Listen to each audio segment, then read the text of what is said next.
For most people coming into this world, the first inner noise is that which is provoked by a stinking heel, a cautionary measure to ensure that they are breathing.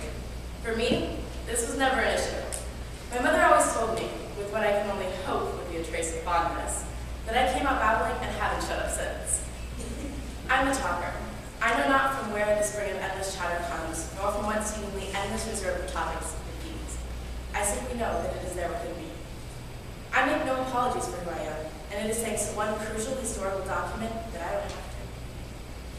While the signing of the United States Constitution marked the end of the Constitutional Convention in Philadelphia in 1787, it also marked the beginning of the unity of individual states that led to the eventual formation of the great nation that we are today. A document whose eminence many consider to be on par with that of America's own, the Constitution worked to define a nation whose people were as free as the formative American ideals had so desperately yearned for, and whose rights as citizens were guaranteed and secure. With the flourish of 38 signatures, American citizens were assured of their rights to freedom of speech, freedom to bear arms, and so much more.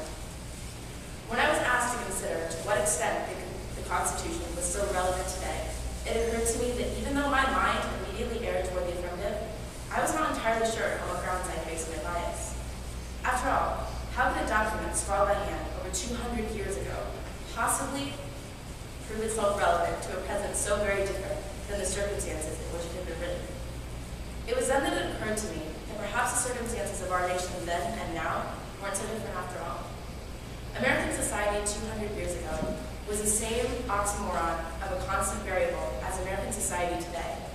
We may not be emerging from a political revolution, but today's society finds itself going through a revolution of its own, as controversial issues such as gay rights emerge and are fought for and against by today's people, who strive for equality just as our founding fathers did so many years ago. Knowing that thanks to the Constitution, they have every right to. Yet it is not so much in the promise of these rights, but rather in one of the promises made in the preamble that the Constitution finds its relevance in today's society. The preamble states, "We, the people of the United States, in order to form a more perfect union, establish justice, ensure domestic tranquility, provide for the common defense, promote general welfare, and secure the blessings of liberty to ourselves and our posterity, do ordain and establish this Constitution for the United States of America." This is where the true relevance of the Constitution is to be found in reference to today's society, because it states not only the promise of the rights to be found within the document that was to follow, but also, and arguably more importantly, the promise that those rights are not going anywhere, at least not without a fight. The evidence of the prevalence of this, even in society today, manifests itself in the strength and pride of our nation's military. A world renowned not only for its protection of its own, but of others as well. The United States military forces are composed of both men and women from all 50 states, a true representation of the population it protects, and as a voluntary position, a true testament to the belief of the people in the nation's ideals. Perhaps even more convincing evidence is to be found in the turmoil of the world around us.